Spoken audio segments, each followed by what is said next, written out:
ప్రభువును రక్షకుడైన యేసుక్రీస్తు నామాన మీ అందరికీ నా హృదయపూర్వకమైన వందనాలు. ఇక్కడ పైకి వరకు వచ్చావు కదమ్మా. కొరింథీయులకు రాసిన మొదటి పత్రిక 11వ అధ్యాయము. నేను ఇది వాక్యంలోది కాదు కానీ మామూలుగా చెప్తున్నాను. మరి ఒక దాసు నిలబెట్టి కుటుంబాల కొరకు ప్రార్థన చేయాలని, కుటుంబం అంతా కొరకు ప్రార్థన చేయాలి. ప్లస్ కుటుంబం అంతా కలిసి ప్రార్థన చేయడం వల్ల ఇంకా ప్లస్ అది ఎంత ప్రయోజనం అవుతుందంటే చాలా దీవెనకరంగా ఉంటుంది. కుటుంబం అంతా, భార్య భర్తల పిల్లలు కూడా అందరూ కలిపి కూర్చుంటే అది వేరే ఉంటుంది అసలు ఆ జీవితం. సరే, 11వ అధ్యాయం తీసారా? మొదటి కొరింది 11వ అధ్యాయము 6వ వచనం చదవండి.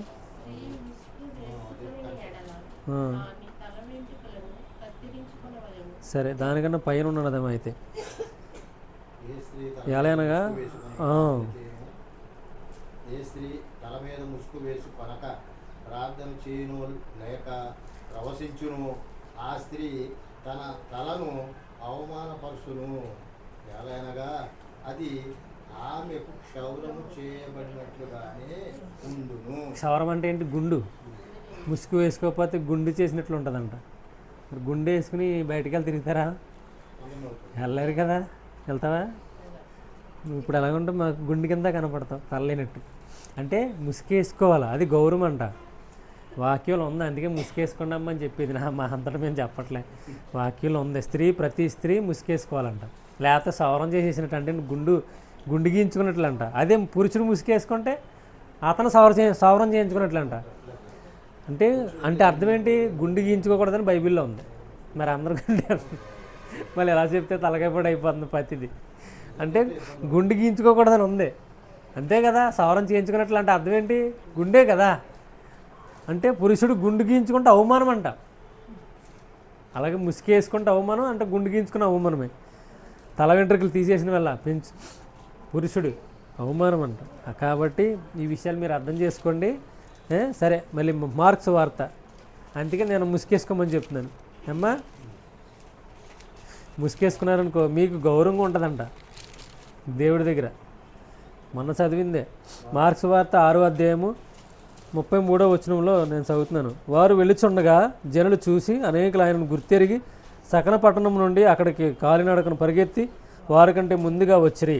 గనక యేసు వచ్చి ఆ గొప్ప జనసమూహమును చూసి వారు కాపర్లేని గొర్రెల వలె ఉన్నందున వారి మీద కనికరపడి వారికి అనేక సంగతులు బోధింపసాగాను. మొన్న మనం మాట్లాడుకున్నాం దీంట్లోనే. ఏమని? మనం 33వ వచనం చదివాం కదా మొన్న కూడా. ఏమని మాట్లాడుకున్నాం గుర్తుందా మీకు ఎవరికన్నా? మనం ప్రార్థనకి వెళ్తుంటే ఇప్పుడు ఇక్కడ ఎలాగైతే చూశారు అనేకులు, ఎవరో శిష్యులు, మీరు చదివారా 33లో? శిష్యుల్ని చూసి పరిగెట్టుకుంటూ వచ్చితే యేసుప్రభు కూడా ఉన్నాడు వాళ్ళతో పాటు ఆయన గుర్తెరిగి, అప్పుడు వాళ్ళకంటే ముందుగా వాళ్ళ పడవ మీద వెళ్తున్నారు. కావాలంటే పైన చూడొచ్చు. వాళ్ళు ఎలా వెళ్తున్నారు?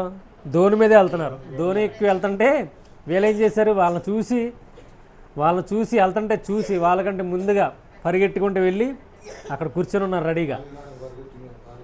ఇప్పుడు వాళ్ళు ఎలా చూశారంటే శిష్యులతో పాటు యేసు ప్రభు కూడా ఉన్నాడని వాళ్ళని చూశారు. మనజే వెళ్తుంటే వాళ్ళని చూసి ఈవిని చూసి ఇంకా నేర్చుకోవాలా కదా. ఇప్పుడు ఈ శిష్యులను చూసి ఎవరి దగ్గరికి వచ్చారు? ఇప్పుడు మనల్ని చూస్తే ఎవరి దగ్గరికి రావాలా? యేసు ప్రభు దగ్గరికే. మన దగ్గర తేడా ఏమి ఉండదు. మనల్ని చూసిన యేసు ప్రభు దగ్గరికి రావాలా. ఇప్పుడు శిష్యులు ఎలా జీవించారో మనం వివరించాను. ఎలాగా వాళ్ళు యేసుతో కూడా ఉన్నారు. వాళ్ళ ధైర్యం చూసి అపోస్తల కార్యాలు 3వ అధ్యాయంలో 14వ వచనంలో చదివించాను. తదుపరిగా వాళ్ళు ఏంట్రా అంటే వాళ్ళ ధైర్యం ఎక్కడి నుంచి వచ్చిందిరా అంటే యేసు ప్రభుతో ఉన్నారు అని గుర్తెరిగారు. కాబట్టి ఇప్పుడు మనం కూడా ఎక్కడికి వస్తున్నాం? ప్రభు దగ్గరికి వస్తున్నాం. మరి మనం ప్రభుతోనే ఉన్నాం. కానీ మనల్ని చూసిన వాళ్ళు ప్రభు దగ్గరికి రాకపోతే మనము ఎలా జీవిస్తున్నాం అనేది మనం అర్థం చేసుకోవాలని నేను చెప్పాను. తదుపరిగా ఒకవేళ మనం సరిగ్గా జీవిస్తే వాళ్ళు ఏమవుతారంట? మనల్ని చూసి ప్రభావితం అవుతారు. ప్రభావితం అంటే ఏంటి? అసలు వీళ్ళ జీవితం వేరు అని ఖచ్చితంగా మనల్ని వెంబడిస్తారు. వెంబడించడమే కాకుండా మనకంటే ముందు సంఘంలోకి వచ్చి కూర్చుంటారు. పనిలో అదే యేసు ప్రభు పరిచర్యలోకి వచ్చి కూర్చుంటారు. ఎందుకంటే అప్పుడు మనల్ని గౌరవిస్తారు ప్రతి ఒక్కరు. ఎవరైతే మనల్ని చూస్తున్నారో వారందరూ ఖచ్చితంగా మనల్ని చూసి మార్పు చెందడమే కాకుండా మనకి గొప్ప గౌరవం ఇస్తారు. ఇప్పుడు ఎవరన్నా ధనవంతుడు గౌరవిస్తారా? ఎవరో. ఎందుకు? అతనికి ఉంది, మనకి ఎడతాడేంటి, ఆయన తింటాడో పోతాడు, మనకి ఎందుకు అంటారు. కానీ ప్రభువు నమ్ముకున్న పిల్లలు మాత్రం ఖచ్చితంగా గౌరవిస్తారు. కాబట్టి ఏంటంటే ప్రభువులో మనం సరిగ్గా జీవించామనుకోండి, ఆ గౌరవం వేరు, ఆ గౌరవప్రదమైన జీవితం వేరు. ఎంత గౌరవంగా ఉంటుందంటే అసలు ప్రతిదానికి అక్క, అన్న ఇలాగే పిలుస్తారు. చాలా మర్యాదగా చక్కగా మనల్ని వెంబడిస్తారు. ఆ ప్రభావితం మనలో నుంచి వాళ్ళకి వెళ్తుంది అనమాట. అంటే ఫస్ట్ ప్రభువుల నుంచి మనకు వచ్చింది, మన ద్వారా ఇతరులకు వెళ్ళాలి. అప్పుడు ఏమవుతుంది? యేసు ప్రభు దగ్గరికి వాళ్ళు వస్తే, కాబట్టి ముందు వస్తారు, ప్లస్ అన్నిటికి ముందుగా కూర్చుంటారు. వాళ్ళు వస్తే ఏమవుతాడు? మనం చెప్పుకున్నాం ఏమని, ఖచ్చితంగా వాళ్ళని చూస్తాడు ప్రభు. చూసి వాళ్ళ కాపర్లేడని, వాళ్ళ కాపుదల, కాపరంటే కాపుదల అని చెప్పాను, భద్రత, కాపుదల, సంరక్షణ అని. ఈ విషయాలు మనం మాట్లాడుకున్నాం మొన్న. తదుపరిగా కనికరపడి 34 ఆఖరి లైన్లో ఉంది. వారి మీద ఏమవుతాడంటే కనికరం పడి వారికి అనేక సంగతులు బోధిస్తాడు. ఇప్పుడు కనికరం పడటమే కాకుండా ఏం చేస్తాడు? అనేక సంగతులు ఏంటంటే అవి చూడండి, తీతుకు రాసిన పత్రిక. అనేక సంగతుల్లో ఇది కూడా ఉంది. ఏది? స్త్రీ ముసుకేసుకోవాలని, స్త్రీ తలపించుకుని మర్యాదగా జీవించాలని ప్రతి సంగతి ఉంది బైబిల్లో. ఇవన్నీ బోధిస్తాడు మీకు. తీతుకు రాసిన పత్రిక 2వ అధ్యాయము 13 లేదా 14 వచనం, లేదా 14 వచనం చదువుతాం చూడండి.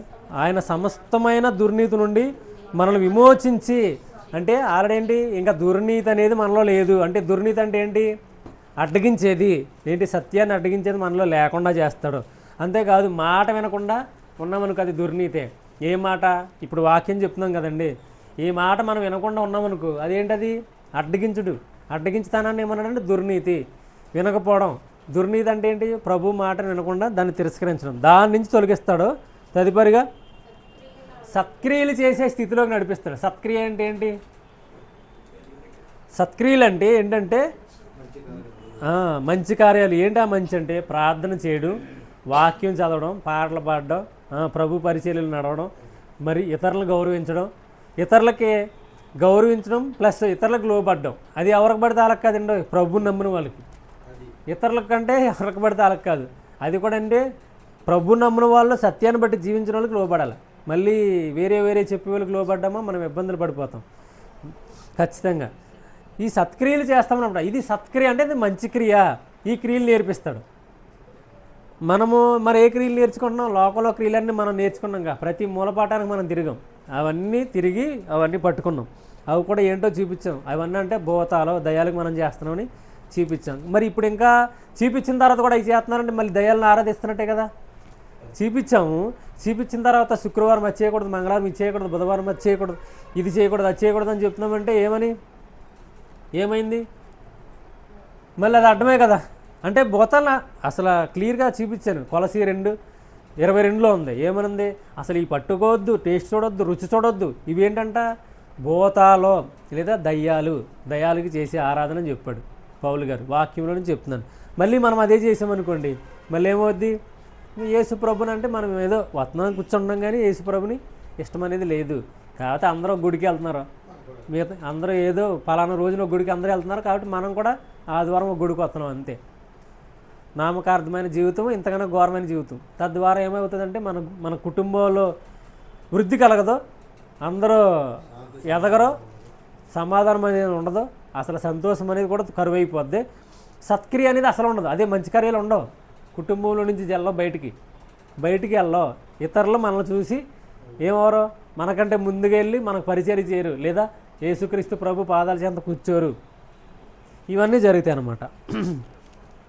కాలతో మీరు చూడండి 13వ వచనంలో, అనగా ఏది అంతలా అక్కడ దాకొద్దు, ఈ లోకంలో అని ఉంది చూడండి 2లో.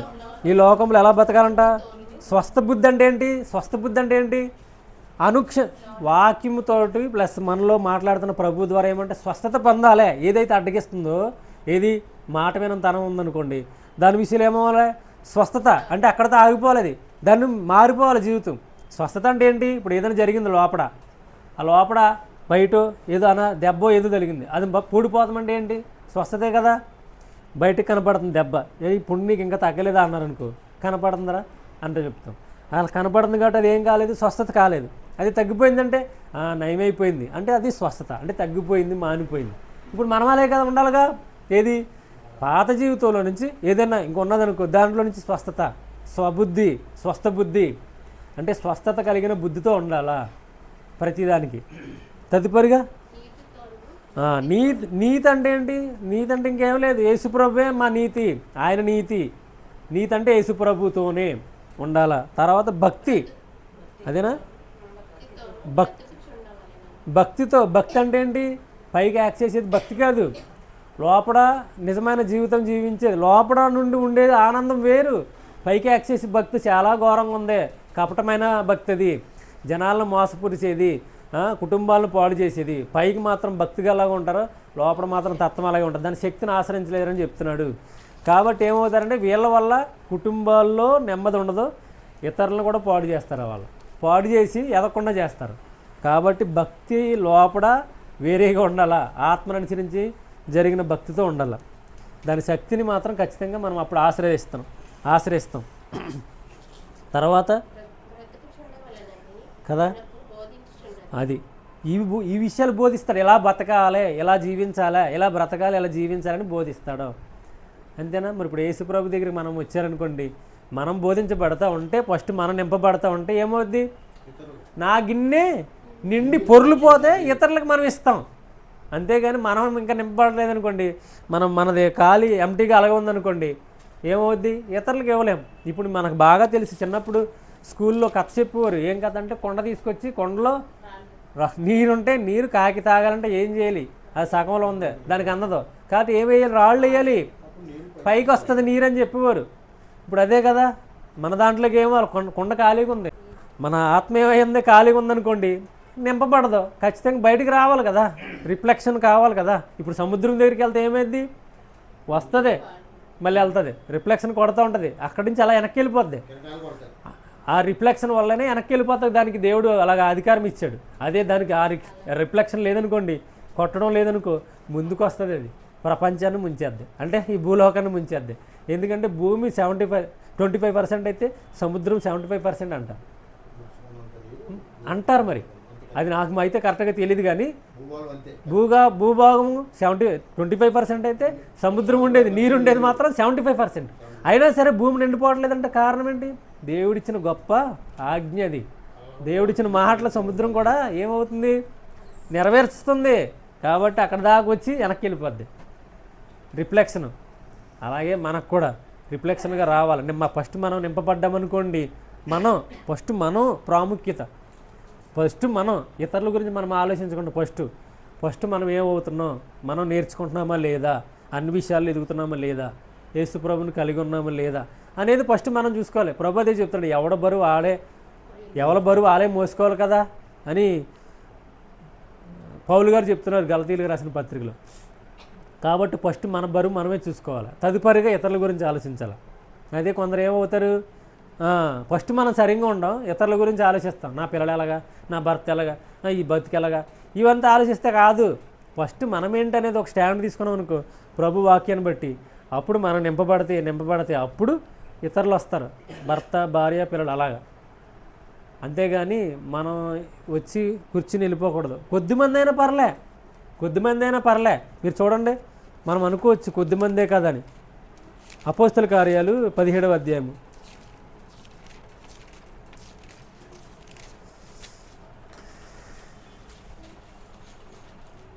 6వ వచనం చదువుతున్నాను చూడండి. అపోస్తల కార్యాలు 17వ అధ్యాయము 6వ వచనం. అయితే వారు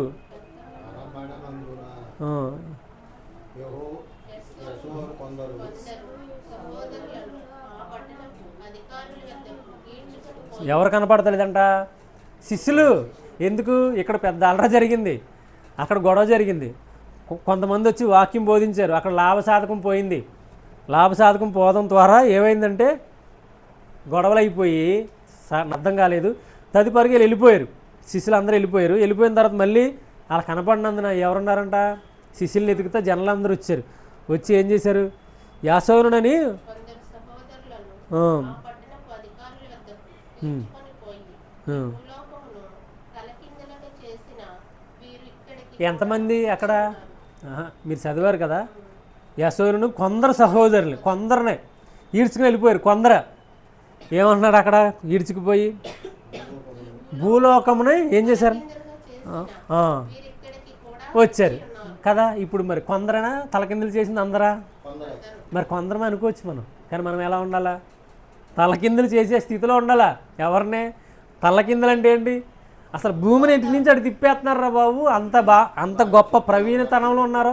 అసలు ఆ స్టాండ్ గొప్పగా గట్టిగా పట్టుకుని ఉన్నారు అనేది చెప్తున్నారు. ఎవరో యూదులు అనేకులు వచ్చి వీళ్ళకి సాక్ష్యం వాళ్ళే చెప్తున్నారు. ఏంటి, వీళ్ళని తీసుకుపోయి అక్కడికి వెళ్ళి అధికారుల దగ్గర చెప్తున్నారు, ఇదిగో వీళ్ళు ఏం చేశారంటే కొందరు మాకు వాళ్ళు దొరకలేదు, కొంతమందిని తీసుకొచ్చాం, ఈ కొందరు ఏంటి ఈ భూలోకాన్ని తలకిందులుగా చేసేస్తున్నారు అని అధికారి దగ్గరికి వెళ్ళి చెప్తున్నారు. మరి మనమేమో అలాగా మనం అనుకోవచ్చు, కొద్దిరే కదా, ఇద్దరమే కదా, ముగ్గురమే కదా. కాదు, ఈవెన్ ముగ్గురు మనుషులున్నా ఇద్దరు మనుషులున్నా తలకిందులు చేసేస్తాం. దేవుని వాక్యం అలాంటిది, ప్రభావం గలవంది. మీరు నేను చెప్పింది మీకు అర్థమైందా? ఖచ్చితంగా ఆ ప్రభావితమైన జీవితం మనలో నుంచి బయటికి వెళ్తూ ఉంటుంది. మనం కనపడటానికి చాలా నీరసంగా కనపడవచ్చు, బలహీనంగా కనపడవచ్చు, కానీ ఆ వాక్య ప్రభావం మనలో ఉన్న శక్తి అంత గొప్పదనమాట. బెదిరిపోయారు వాళ్ళందరూ, అసలు వాళ్ళని కొట్టిదాకా కూడా చంపేద్దాం అనుకున్నారు, కానీ తీసుకెళ్ళి అప్పచెప్పారు. మనం అదేంట్లా ఇదేంట్లా కొద్దిమందే కదా, ఎక్కువతంతా అదే కొద్దిమందిగానే ఉన్నాం కదా, 15 మంది ఉన్నాం, ఏం చేసేయగలుగుతాం ఈయన అనుకుంటాక లేదు. ఖచ్చితంగా ప్రభావితం చేస్తాం కదా. ఈ విషయాలను బోధిస్తాడు ఎవరి దగ్గరికి వస్తే ఇందాక మీరు చూశారు కదా, మార్క్స్ వార్త 6వ అధ్యాయంలో మనం చదువుకున్నాం కదా, 34లో కనికరం పడి మనకి ఈ విషయాలన్నీ నేర్పిస్తాడు. ఏంటి కనికరం అంటే, ఇందాక తీతుకు రాసిన పత్రికలో కింద మీకు చూపించలే, తన్ను తాను ఉపయోగించుకున్నాడు మన కొరకు, ఆయన నీతి మనకి ఇచ్చాడు. అంటే మన పాపస్తులం వాస్తవంగా, కానీ మన కొరకు ఆయన నీతిమంతులుగా తీర్చాలని తన్ను తాను అప్పగించుకున్నాడు. తర్వాత ఏం చేస్తాడు, వారికి అనేక సంగతులు బోధింపసాగాను. ఎప్పటి వరకు బోధిస్తాడంట? చాలా పొద్దుపోయిన తరువాత ఆయన శిష్యులు ఆయన యొద్దకు వచ్చి కాదు ఎప్పటి వరకు బోధిస్తాడంటే చాలా పొద్దుపోయే వరకు, అంటే మీరు చనిపోయేంత వరకు, ఈవెన్ లేదా ప్రభు వచ్చేంత వరకు, పొద్దుపోయేంత వరకు బోధిస్తాడు ప్రభు. చూడండి కాలితే యోహాను సువార్త 9వ అధ్యాయము 4వ వచనం. పగలున్నంత వరకు నన్ను పంపిన వాని క్రియలు మనము చేయుచుండవలెను.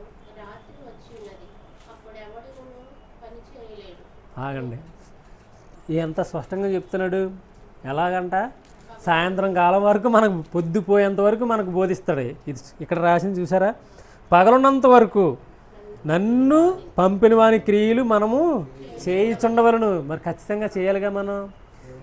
దేవుని పనులన్నీ, దేవుని క్రియలన్నీ మనం చేస్తూ ఉండాలి. మళ్ళీ ఏమవుతుందంట, ఏమొస్తుంది, రాత్రి వస్తుంది, అప్పుడు ఎవడో ఏం చేయడు, పని చేయడు. సంఘం ఉన్నంత వరకే, వాక్యం వినబడుతున్న వరకే ఖచ్చితంగా మనం ప్రభువుకి పనులు చేస్తాం. తదుపరిగా రాత్రి వస్తా సిద్ధంగా ఉంది అంటే ప్రభువు రావడానికి సిద్ధంగా ఉన్నాడు, సమీపంగా ఉన్నాడు. ఖచ్చితంగా అప్పుడు ఏమనపడదు, వాక్యం వినపడదు, మీరు ఎవరో బోధింపబడరు. అప్పుడు ఏమవుతారు, ఈరోజు పిల్లల్ని అందరిని మనం ప్రేమిస్తున్నట్టు ఉన్నాం కదా, రేపొద్దున్న వాళ్ళు చనిపోతే నరకానికి పోతే అప్పుడు ఏం చేస్తాం మనం? ఇప్పుడు పిల్లల కొరకు చాలా ఆలోచన చేస్తాం, చిన్నగా పెద్దగా చేయకపోయినా ఖచ్చితంగా ఎంత కఠినమైనా కొద్దిగా గొప్ప ఆలోచన చేస్తాడు. చేసినప్పుడు మరి ఈ లోకంలో ఎన్ని విషయాలు మనం ఆలోచన చేస్తున్నప్పుడు రేపొద్దున్న వాళ్ళు ప్రభువుని తెలుసుకోకుండా చనిపోతే నరకంలో ఉంటే అప్పుడు మనం ఏం చేయగలుగుతాం? పగలున్నంత వరకే వింటనని చూపే, ఆ విన్న ఇది కూడా మనం మర్చిపోతున్నాం అనుకోండి, మన వల్ల ఇప్పుడు చిన్న నీటికి ఏది వాళ్ళ కుటుంబంలో ఆ పని చెప్తే మనం వెళ్ళకూడదా, ఈ శుభకార్యాలకు మనం వెళ్ళకూడదా, అది చేయకూడదా ఇది చేయకూడదా అని మనం అంటాం. కరెక్టే కాదంటలే. మరి మన బంధుమిత్రులు ఈ కుటుంబంలో ఉన్న చిన్న శుభకార్యాలకు వెళ్ళి మనం వాళ్ళ దగ్గర చాలా ఆనందంగా గడుపుతున్నప్పుడు రేపు పొద్దున్న వాళ్ళు పరలోకం రారో, చనిపోతే నరకానికి పోతారన్నప్పుడు మనం ఇంకేం చేయాలి? ఇప్పుడు ఈ లోకంలో ఎక్కడికో రమ్మన్నారు, అమ్మ అక్క పలానా దిక్కునికి వెళ్దాం రండి అంటే మనం రెడీ అయ్యి సిద్ధమయ్యి వెళ్తాం. ఇప్పుడు వాళ్ళ పరలోకం రావాలి, మనమే దానికి సోర్సు, ఇంకెవరు లేరు, మనమే సోర్సు, ఇంకెవరు లేరు అన్నప్పుడు మనమే కదా మరి వాళ్ళకి చూపించాలి జీవితం, సరైన బ్రతుకు, సరైన మాట, ప్రభువుని గురించిన మాట, ఇవన్నీ మనమే చేయాలిగా. ప్రార్థన అన్నీ మనమే చేయాలి. మన దగ్గరే ఉంది. ఇప్పుడు మనం చదువుకున్నాగా, పగలున్నంత వరకు మనం ఈ కార్యాలు చేయాలని ఉంది, రాత్రి ఖచ్చితంగా ఉంది. అందరూ వెళ్ళిపోవడానికి సిద్ధంగా ఉన్నారు. ఈలోగా మనం చేయాల్సింది చేయాలా. చేయకుండా అలాగే మనం ఉన్నాం అనుకోండి, మనం ఎవరిని సంపాదించుకోకుండా అక్కడికి వెళ్తే చాలా సిగ్గు. నేను చెప్తున్నాను, ఇక్కడ ఏదో గొప్ప బ్రతుకమనుకుని పెద్ద మనం జీవించామనుకోండి, రేపు పొద్దున్న అక్కడ ఎంత సిగ్గు అనుకుంటున్నారో. మన అమ్మ నాన్న అక్కడ రారు, అన్నయ్య రాడు, చెల్లి రాదు, అక్క రాదు, తమ్ముడు రాడు. వీళ్ళు రాకపోతే ఏంటి పరిస్థితి? ఏదో వచ్చినప్పుడు అన్నయ్య అని చాలా ప్రేమించినట్లు తలమ చేసి చూసేస్తాం, చెల్లి అని చూసేస్తారు. ఇవి ఇప్పుడు అవి కరువైపోతున్నాయండి, కనుమరుగైపోతున్నాయి. ఉండికొలది కఠినలు అయిపోతున్నారుగా. ఇంతకుముందు ఎక్కువ ఉండే ప్రేమలు, ఇప్పుడు ఇంకా తగ్గిపోతున్నాయి, ఇంకా ఉండికొలు తగ్గిపోతూ ఉంటాయి. ఎందుకంటున్నాడు ప్రభు అంటున్నాడు, నేను వచ్చేటప్పుడు ఏమవుద్దంట, అనేకులు ప్రేమ చల్లారిపోద్ది అన్నాడు. ఇప్పుడు అది జరుగుతుంది కదా. భార్య భర్తల దగ్గర ప్రేమ పోయింది ఫస్ట్ స్టార్టింగ్లో. తదుపరిగా పిల్లల్ని తల్లిదండ్రులు పట్టించుకోవట్లేదు, తల్లిదండ్రులు పిల్లల్ని పట్టించుకోవట్లేదు. అన్నా తమ్ముడి దగ్గర ఇంకేం చెప్తాం, అక్క చెల్లి దగ్గర ఏం చెప్తాం, అక్క తమ్ముడు అన్న చెల్లి, ఇంక ఇవన్నీ బంధుత్వాలు కోల్పోతున్నాయి. ఎందుకు? ప్రేమ చల్లారిపోతుంది. ఒకప్పుడు ఏముంది, తాటే ఇంట్లో ఉన్న 4 ఫ్యామిలీలు ఉన్నా కొట్టుకున్నా తిట్టుకున్నా తెల్లారిపోతున్న కలిసిపోయేవారు. ఇప్పుడు ఆ స్థితి ఉందా? ఎంత గొప్ప ఇంట్లు, ఈ తాటి ఇంట్లోనే 4 కుటుంబాలు ఉండే. ఇప్పుడు పెద్ద ఇల్లులు, అరెకరం ఇల్లు కట్టినా అందులో ఇద్దరే ఉంటారు. ఎవరన్నా వస్తే టీ తాగి వెళ్ళిపోతారు అంతే. భోజనం కూడా చేయరు. ఒకవేళ గట్టిగా భోజనం చేయాలంటే ఆ పూట భోజనం చేసి ఇంకా అంతే, సంవత్సరానికి ఒకసారి 6 నెలలకు ఒకసారి పరిస్థితి అది. ఇది ఈవెన్ తల్లిదండ్రులైనా పిల్లలైనా ఆ స్థితిలో ఉన్నారు ఇప్పుడు. అంటే ఏమవుతుంది? ప్రేమ చల్లారిపోతుంది. ఇప్పుడు మనం చూస్తున్నాంగా, ఇది జరుగుతుందా లేదా? ప్రభు చెప్పినన్ని ఆ దినం సమీపించుకోవాలి, అనేకులు ప్రేమ చల్లారిపోద్దంటే చల్లారిపోతుంది కదా. కాబట్టి మనం ఏమవ్వాలా? పగలో ఉన్నంతకాలం ఖచ్చితంగా ప్రభు వాక్యాన్ని బట్టి జీవిస్తే ఏమీ చేయవసరంలే, ఆ జీవితమే ప్రాముఖ్యం. ఇక్కడ కాసేపు ఇలా ఉండి అక్కడ కాసేపు అలాగ ఉండటం వల్ల ప్రయోజనం లేదు. ఆ జనాలను మబ్బి పెడటం వల్ల అసలు ప్రయోజనం లేదు. ఇక్కడ మార్కులు కొట్టచ్చు, అది డూప్లికేట్ అని తెలిసిన తర్వాత బయటపడిపోద్ది. రహస్యమైనది ఏది బయలుపరచబడపోవద్దు అని ప్రభు చెప్తున్నాడు. కాబట్టి ఏంటి, లోపల ఏముందో బయటకు ఎప్పటికప్పుడు కనపడుతుంది ఖచ్చితంగా కొంతకాలం సమయం తర్వాత. కాబట్టి ఆలోచించేయండి, మనము వచ్చి వెళ్ళిపోయినట్టుగా ఉండకూడదు. ఇవి దేవుని కృపను బట్టి మనకు దొరుకుతున్నాయి. కొన్ని దిక్కులను అయితే అవి దొరుకుతలే, కాబట్టి వాళ్ళు అలాగే ఉంటున్నారు. మనం కూడా అలాగే ఉండకూడదు, దొరుకుతున్నాయి కాబట్టి. సరే రండి, మరి కొంచెం చదివి డిస్టర్బెన్స్గానే ఉంది అంతా. డిస్టర్బెన్స్గా ఉంటే చెప్పలేము. అసలు ముందుకు కాదు కదా ఆగిపోతుంది, నేను అసలు ముందే ఆగిపోతాను. నాకంతా కాన్సిస్టెన్సీ అంతా సరిగ్గా ఉండాలి, లేకపోతే ముందే ఆగిపోద్ది నాది కదా. వారు చాలా పొద్దుపోయిన తర్వాత ఏమయ్యారంట? ఇప్పుడు ఖచ్చితంగా ఆయన శిష్యులు ఆయన దగ్గరికి వెళ్ళిపోతాం. అప్పుడు చదువుతున్నారా? ఏమనుంది? పొద్దుపోయేదాకానే బోధించబడుతుంది. తర్వాత ఎక్కడికి వెళ్ళాలా? ఆయన దగ్గరికి వెళ్ళిపోవాలా. ఇంకేం ఉండమండదు ఇక్కడ ఈ లోకంలో. సంఘం ఎత్తి పడిపోద్ది. ఇదిగో నేను ఇలా బైబిల్ పట్టుకున్నాను, ఇలాగే పడిపోతాను ప్రభు వస్తే. ఎక్కడ ఉన్నవాడు అక్కడే ఉంటారో. ఇవన్నీ ఇలాగే ఉంటాయి. పాతి పెట్టుకోవాలి, తర్వాత ఎవరు ఉంటారో పాతి పెట్టుకుంటారు. వాళ్ళు ఎవరైతే ప్రభుని నమ్మలేదు వాళ్ళందరూ తీసుకెళ్ళి, ఎందుకు స్మెల్ వచ్చాం కదా వాళ్ళకి అదే పనేక. అందుకే మృతులను పాతి పెట్టుకుంటాడని ప్రభు చెప్తున్నాడు. వాళ్ళని పాతి పెట్టుకొని నువ్వైతే ప్రభు నా దగ్గరికి రా అంటున్నాడు. రేపు పొద్దున్న మనం చనిపోతే, ఒకవేళ ప్రభు వస్తే ఇలా చనిపోతే వాళ్ళ పాతికి పెడతారు. ఉన్నవాళ్ళు నరకం అనుభవిస్తారు. నరకం మామూలు విషయం కాదు. ప్రభువుని తెలుసుకోకుండా ఈ లోకంలో విడిచిపెడితే కనుక తొందరగా ప్రభు వస్తే 3 సంవత్సరాల హింసలంట. మరి 3 సంవత్సరాలు కఠినమైన హింసలు. చనిపోదాం అని వెళ్ళిపోయినా సరే సాగు రాదంట. చూడండి, మరి అంత దారుణమైన పరిస్థితి. మనం ఆసామాస్యమైన జీవితం అనుకుంటున్నాం. మన చెల్లెల గురించి, మన బంధువుల గురించి, మన కుటుంబీకుల గురించి, ఈవెన్ వాళ్ళందరి గురించి ఎందుకు, పక్కన వాళ్ళ గురించి కూడా ఆలోచన చేయాలి. మనం వెళ్ళి ఇవి చెప్పకుండా, ఇవాళ మంగళవారం కదా అది చేయకూడదు, ఇవాళ శుక్రవారం కదా ఈ చేయకూడదని ఈ శుభ్రావత్వం మొదలెట్టారు ఇక శరీరానికి. ఇది రాత్రి ప్రయోజనం ఉంది, ఎంత స్నానం చేసినా ఆ నలుపు పోదన్నట్టు మనం చూస్తున్నాం కదా. 2 గంటల స్నానం చేసిన అలాగానే ఉన్నారు జనాలు. కాబట్టి మనం కాదు ఇవి ఎంత చేసినా దానివల్ల ప్రయోజనం లేదు. ఎలకతోలు వెళ్తుందంట, ఎంత తోమునా నలుపు పోదంట. అలాగే ఉంటాం, నలుపే ఉంటుంది. కాబట్టి వీటి వల్ల ఏమీ పోదాం, ఇంక ఎక్కువగా నష్టం చూస్తాం, కార్యాలు మనం చూడం. కాబట్టి వాటి మీద శ్రద్ధ అడ్డొద్దు, వాటి మీద దృష్టి పెట్టొద్దు. ఖచ్చితంగా ప్రభు మీద పెట్టండి. మీరు నింపబడండి వాక్యాన్ని బట్టి, మీరు ప్రార్థనలు ఎదగండి, మీరు ప్రభువులు ఎదగండి, మీరు భక్తిని ఆశ్రయించండి, సద్భక్తితో జీవించండి. అప్పుడు ఖచ్చితంగా అనేకుల్ని సంపాదించుకుంటారు. అప్పుడు ఏమైంది, గిన్నె నిండి పొరలిద్ది, అప్పుడు అందరికీ వెళ్తుంది. అప్పుడు మిమ్మల్ని గౌరవప్రదమైన జీవితం లేదా గౌరవంగా చూస్తారు. అప్పుడు మీరు గౌరవప్రదమైన జీవితంలో మీరు కలిగి ఉంటారు. మాత్రమే కాదు, ఆనందకరమైన జీవితం జీవిస్తారు. ఆ జీవితం వేరు, ఆ టేస్ట్ వేరు. ఈ లోకంలో ఇప్పుడు మనం ఈ మంగళవారం, ఈ శుక్రవారం, వీటి గురించి ఏంటంటే భయం అని జీవితం జీవిస్తాం. కానీ ఇవి లేవనుకోండి, ప్రభు అన్నాడు అనుకోండి, ఇంకా అసలు అలాంటి జీవితమే ఉండదు, భయం అనేది ఉండదు మన దగ్గర. చాలా ఆనందంగా ఉంటాం. అసలు ఆ జీవితం వేరు. ఖచ్చితంగా ప్రభు పగలున్నంత వరకే మనం ఈ క్రియలు చేయాలి. ఈ లోకంలో నుంచి వెలుగు తీసివేయబడతానికి సిద్ధంగా ఉంది, ప్రభు రావడానికి సిద్ధంగా ఉన్నాడు. కాబట్టి మీరు ఈ విషయాలు గ్రహించండి. కాలతో చూడండి పైన మార్క్స్ వార్త 30వ వచనంలో నేను చదువుతున్నా. అంతటా అపోస్తలుడు యేసునొద్దకు కూడి వచ్చి తాము చేయుచున్నవన్నీ బోధించినవన్నీ ఆయనకు తెలియజేసిరి. ఖచ్చితంగా రేపు పొద్దున్న అక్కడ ఏముంటుంది, మీటింగ్ ఉంటుంది, పెద్ద మీటింగు. కింద ఏముంటుంది మీకు ఎవరికైనా తెలుసా? ప్రభుని నమ్ముకున్న వాళ్ళు పైకి వెళ్ళిపోతారు. వెళ్ళిపోయిన తర్వాత ఏముంటుంది, మీటింగు, భోజనం, చాలా 7 సంవత్సరాల తినడమే, విందు, పెళ్లి కుమార్తె వివాహం అనమాట. పెండ్లి కుమారుడితో సహా కుమార్తె వెళ్ళిపోతుంది కదా, సంఘం, వధువు సంఘం. వెళ్ళిపోయిన తర్వాత ఆకాశంలో ఏముంటుంది, మేఘంలో ఏముంటుందంటే మేఘాల లోపల విందు తింటూ ఉంటాం 7 సంవత్సరాలు. కింద ఏమవుద్ది, నరకం అనుభవిస్తూ ఉంటారు. అప్పుడు ఏమంటే ఈ చర్చలు ఉంటాయన్నమాట, మీటింగ్ ఉంటుంది అక్కడ. అసలు ఏం చేసావు ప్రభు, మేము అలా చేసాం, మేము ఇలా ఎంతమందిని సంపాదించుకున్నాం, ఇలా వాక్యం బోధించాం, ఇలా జరిగింది మా ప్రయాణం. కానీ ప్రభుతో మాట్లాడతాం. ఎవరితో మాట్లాడినట్టు, నువ్వు వనజ ఉంది వాళ్ళ ఫ్రెండ్తో మాట్లాడుతున్నట్టు, యేసు ప్రభుతో మనం మాట్లాడతాం. రమేష్ నాడు వాళ్ళ ఫ్రెండ్స్తో మాట్లాడినట్లు, లేదా నేనున్నా నా ఫ్రెండ్స్తో మాట్లాడినట్టు, నా భార్య పిల్లలతో మాట్లాడుతున్నట్టు, మీ అన్నితో మాట్లాడుతున్నట్టు, మీ కుటుంబీకులతో మాట్లాడుతున్నట్టు ప్రభుతో మాట్లాడతాం మనం కూడా. ప్రభు ఇలా జరిగింది, అక్కడ అలా జరిగింది అని ఖచ్చితంగా మనం మాట్లాడతాం. అప్పుడు ఏమంటాడో చూడండి. అప్పుడు ఆయన మీరు ఏకాంతంగా ఉండండి, ఇంక చాలు, ఇప్పుడు దాకా మీరు చేశారుగా, ఇప్పటి వరకు నడిపించారుగా, ఇప్పటి వరకు మీరు మాట్లాడారుగా వాక్యాన్ని బట్టి, ఇప్పటి వరకు మీరు జీవించారుగా, ప్రశాంతంగా ఉండండి అని చెప్తాడు. చెప్తున్నాడా?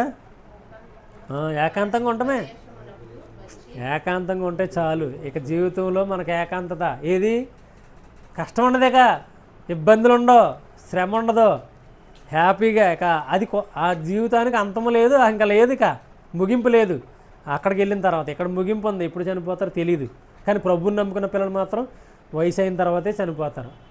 పెద్ద వయసు అయిన తర్వాత, తల ఎంట్రీలు నెరిసిన తర్వాత, ఆశీర్వదించబడిన వారుగా పిల్లలుగా కలిగిన తర్వాతే చనిపోతారు, ప్రభుని నమ్ముకుని జీవించిన వారు. కానీ అక్కడ ఏముండదు, హ్యాపీగా ఉంటారు, ప్రశాంతంగా. ఇక్కడి నుంచి వెళ్ళిపోయిన తర్వాత ఇక్కడ హ్యాపీయే, ప్లస్ అక్కడ ఇంకా హ్యాపీ. 2 రకాల ఆనందం, అదే డబుల్, 2 సంతోషాలు మనం కలిగి ఉంటాం. కాబట్టి చాలు, మీరు వినటానికి కొంచెం ఇబ్బందిగా ఉన్నారు. కాబట్టి ఆలోచించేయండి. ప్రభు మనకిచ్చిన వాక్యాన్ని మనం గ్రహించాలి. ఖచ్చితంగా వాక్యాన్ని బట్టి మనం జీవించామంటే ఆనందకరమైన జీవితం. ఫస్ట్ మనం నింపబడుతున్నామంటే అనేకులను సంపాదించుకుంటాం. మాత్రమే కాదు, ఆ జీవితం వేరే, అసలు ఆ జీవితం వేరు, ఆ టేస్ట్ వేరు, ఆ ఆనందం వేరు. అది మీకు ఇంకా తెలియట్లేదు. ఎందుకంటే ఇప్పటి వరకు ఆ విషయాలు మీకు ఎవరో చెప్పలేదు. కాబట్టి అవి తెలియకే ప్రతి ఒక్కరు సంఘాల్లోకి వెళ్తున్నారు, కూర్చుంటాకు వెళ్తున్నారు. అదే నేను చెప్పాను కదా, ఇతరులకు దేవుడు ఒక రోజు పెట్టుకున్నారు కదా, అందరు దేవుళ్ళు ఒక రోజు ఎలా పెట్టుకున్నారు, మనం కూడా ఆదివారం ఈ దేవుడు రా అని చెప్పి ఇలా పెట్టారు. కాబట్టి ఏం చేస్తారు, వెళ్ళి కూర్చుని వచ్చేస్తారు అంతే. వాళ్ళకే తెలీదు, వీళ్ళకే తెలీదు, ఇద్దరికే తెలియపడం వల్ల ఏమైంది, యేసు ప్రభు ఏమైపోయాడంటే తక్కువ వాడుగా అయిపోయాడు.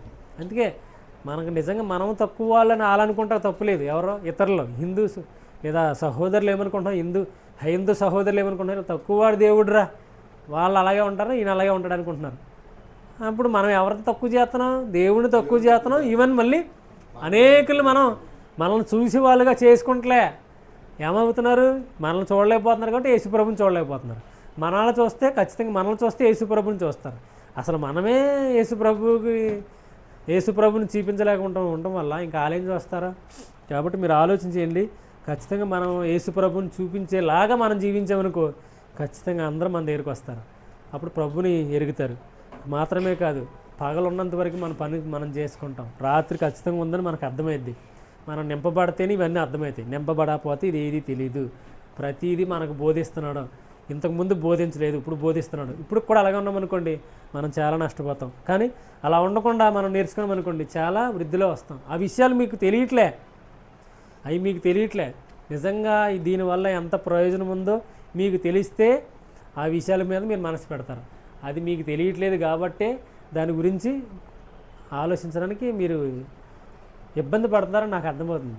ఇంకా ఎదగట్లేదంటే ఖచ్చితంగా ఒకసారి కాదు అసలు ఏంటి దీని విషయం ఏంటి చూద్దాం. అదే స్వస్థ బుద్ధి అంటే.